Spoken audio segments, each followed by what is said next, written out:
Welcome back, everyone. As you all know by now, Salman Rushdie was recently stabbed in a brutal attack that all civilized human beings would regard as barbaric.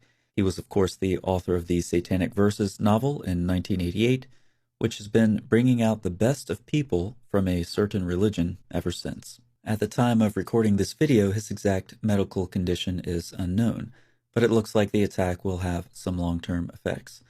Of course, we hope for a full recovery.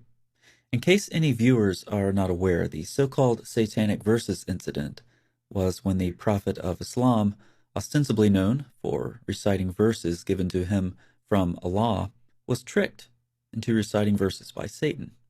Oops. It's similar to when Muhammad was bewitched by a Jew and a hairbrush. Remember, he thought he was doing something that he wasn't? Well, in the Satanic Verses incident, Muhammad thought he was reciting verses from God, but then he found out later he wasn't doing what he thought he was at all. So how did the early Muslims regard the Satanic Verses story? That's a good place to start. Shahab Ahmed's study concluded that the Satanic Verses incident constituted a standard element in the historical memory of the Muslim community in the first 150 years of Islam, and was recorded by almost all prominent scholars working in the fields of tafsir and Sirah Maghazi. Additionally, the universal rejection of the Satanic Verses incident by Islamic orthodoxy today represents the rejection of something that was held to be true by early Muslims. This brings us to our first of 5 observations about the Satanic Verses. Number 1 is the paradox of Muslim apologetics. Unfortunately, the easiest way to make Muslims angry is by reading their own sources to them. This never ceases to amaze me. You can't get better criticism of Muhammad than in what Muslim sources explicitly say. But reading these things out loud frequently results in outrage about criticizing or blaspheming Muhammad. And when it comes to the Satanic Verses, no critic of Islam made them up. The accounts that pass this story on, and there are dozens of them, are in Muslim sources. We just read them. Do you understand that, Muslims? Let's see. If you get mad at someone for reading the sources of your own religion, the problem is with A, the person reading the sources, or B, the religion itself. B is the correct answer. I hope I didn't lose anyone with that exceptionally difficult pop quiz. Second, Muhammad committed shirk. Wait a second. Slow down before you get angry. What did we just establish? That if you get mad at someone who's reading the sources of your religion to you, the problem is not that person. The problem is your religion. Okay? So let's continue. The Prophet's own characterization of his error is remarkable for its choice of words.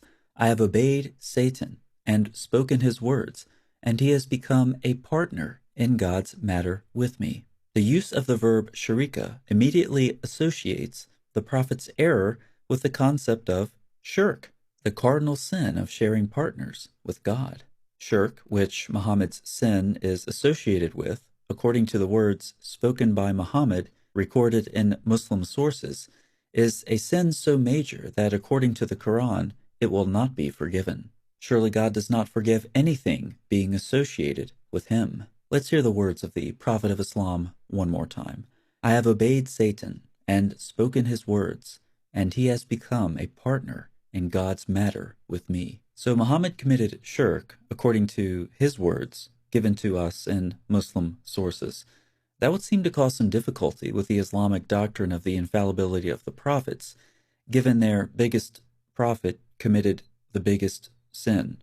Dr. Ayman Ibrahim catches both of these nuances here. If true, the Satanic Verses incident refutes the claims of Muhammad's infallibility and immunity from sin, or worse, it presents him as a non-monotheist, at least in a temporary concession, even after he encountered Allah and received the Quran. Observation number 3. Muhammad couldn't tell the difference between Allah and Satan. We hear about the miraculous Quran all the time. It's a recitation of Allah's miraculously preserved miraculous words. Its miraculousness is self-attesting. That's how miraculous it is. Miracle on top of miracle. Miraculous miracle on top of miraculous miracle.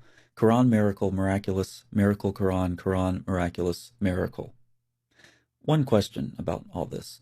If the Quran is so miraculous, why couldn't Muhammad tell the difference between the words of Allah and the words of Satan? Our fourth observation is closely related. Muhammad's audience couldn't tell the difference between Allah and Satan. According to some traditions, Gabriel had to tell Muhammad that he messed up.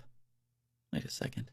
I wonder if Muhammad could tell the difference between Gabriel and Satan, since he couldn't tell the difference between Allah and Satan. Anyway, shouldn't the people hearing Muhammad have known something was different?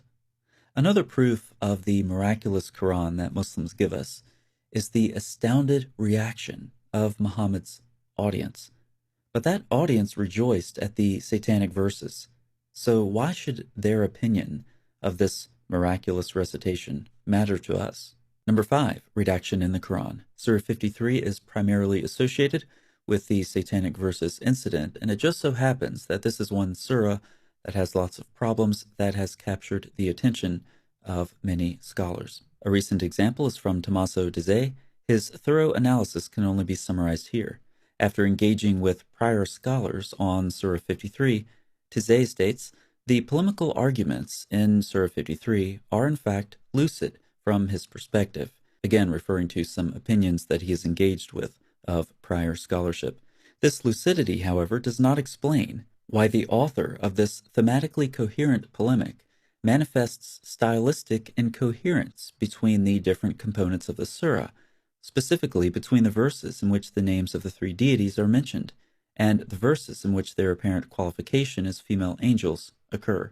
In sum, the coherence of the polemic is not sufficient to establish the original unity of the oracular and prosaic sections. Alternatively, the thematic coherence of the pericope can be explained on the assumption that a redactor intervened and crafted this passage to reflect his point of view, namely that the three pagan deities, these would be the ones who were involved in the satanic verses, were part of a cult of angel worship. To this end, the redactor added the prosaic section, which represents an exegetical gloss and comments on the three deities mentioned in the preceding verses. For Professor Dizze, later redaction is what explains the incongruencies, both in the Quran's style as well as what we know of the historical background of Surah 53, 19 through 32. So a close look at these satanic verses takes us back to Surah 53, which takes us into the topic of later redaction in the Quran.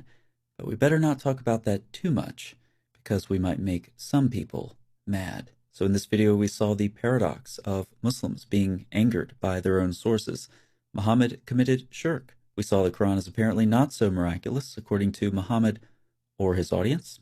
And finally, based on style and historical context, a good case can be made for later redaction in the Quran, and not just in Surah 53 by any means. And I refer interested viewers to Tommaso Dizze's article. There's a lot more I could have discussed, but if you have anything to add about the satanic verses, drop it in the comments section. Be sure to use creative writing to avoid YouTube's filters. If enough good comments come through, you might see them in a future video. Thanks so much for watching. I'll see you next time.